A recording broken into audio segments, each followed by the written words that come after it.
Aujourd'hui, on plonge dans un conte de fées absolument mythique de Hans Christian Andersen, l'histoire de Poussette. C'est une de ces aventures qui nous rappelle que la grandeur, ça n'a rien à voir avec la taille, et que les plus grandes épopées peuvent vraiment commencer de la manière la plus humble qui soit.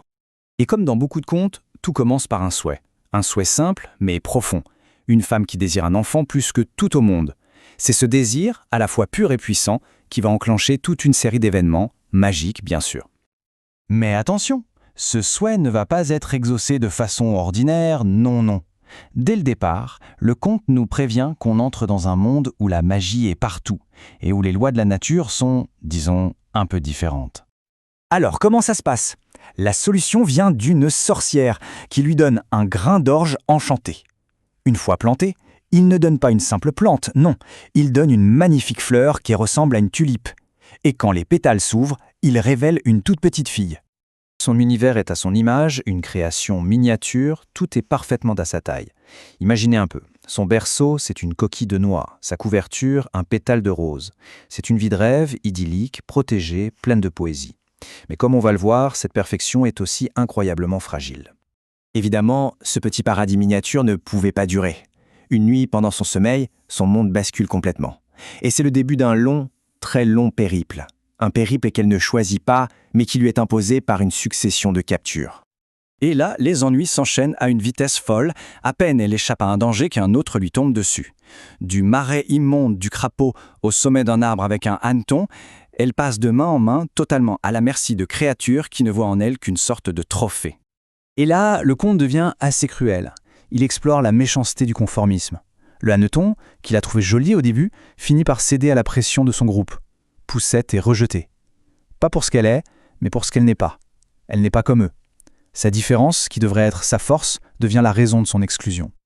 Après le rejet des autres, voilà l'épreuve de la nature. Seule, abandonnée, Poussette doit affronter un ennemi qui, lui, n'a pas d'émotion, l'hiver. Sa petite aile, qui était si charmante au début, devient une menace mortelle. La survie, pure et dure, devient son seul objectif. Le salut, ou ce qui y ressemble, se présente sous la forme d'un terrier, celui d'une souris des champs. Elle y trouve de la chaleur, de la nourriture, mais ce refuge a un prix. Pour survivre, elle doit envisager d'épouser le voisin de la souris, une taupe, très riche mais aveugle. Ses choix se résument à 2 types de prisons, toutes les 2 sous terre, loin du soleil qu'elle adore.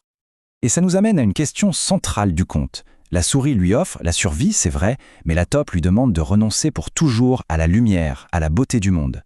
C'est le dilemme ultime, la sécurité dans le noir ou les dangers de la liberté au grand jour.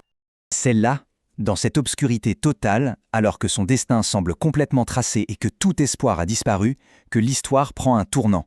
Tout va changer grâce à un seul geste, un acte de compassion pure.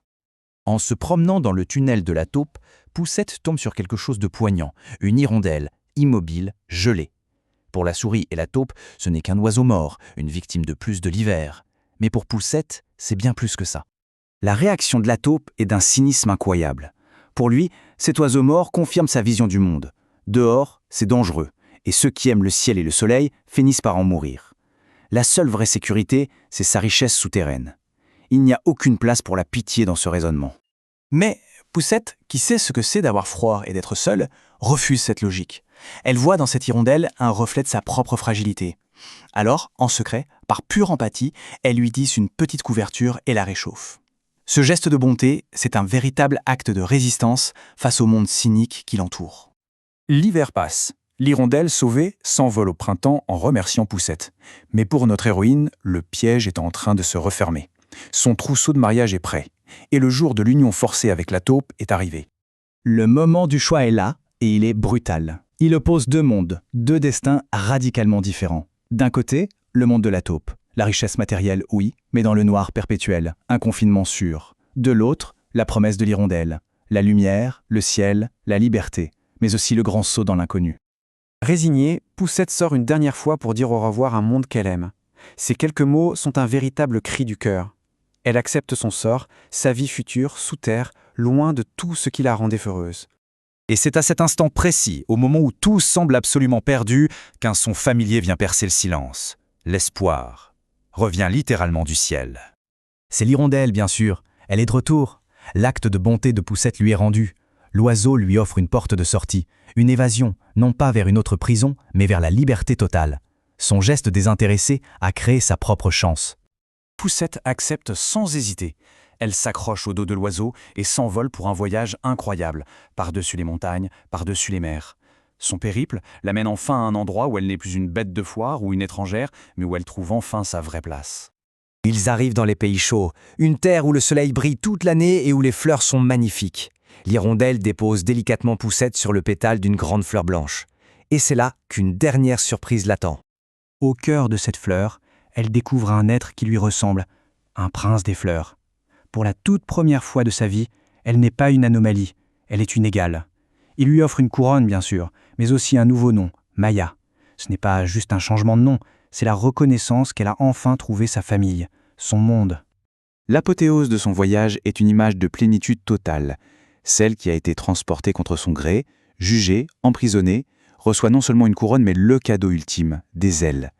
Elle n'est plus une victime, elle est actrice de sa propre vie, libre de voler, aimée pour qui elle est, et enfin reine de son propre royaume. Au fond, le voyage de Poussette est une longue série d'épreuves qui lui sont imposées. Pourtant, son salut final ne vient ni de la chance ni de la force. Il est la conséquence directe de son seul acte de compassion, un acte désintéressé envers une créature qui était encore plus malheureuse qu'elle. Et ça nous laisse avec cette question. Est-ce que nos gestes de bonté, même les plus petits, finissent toujours par dessiner notre propre destin ?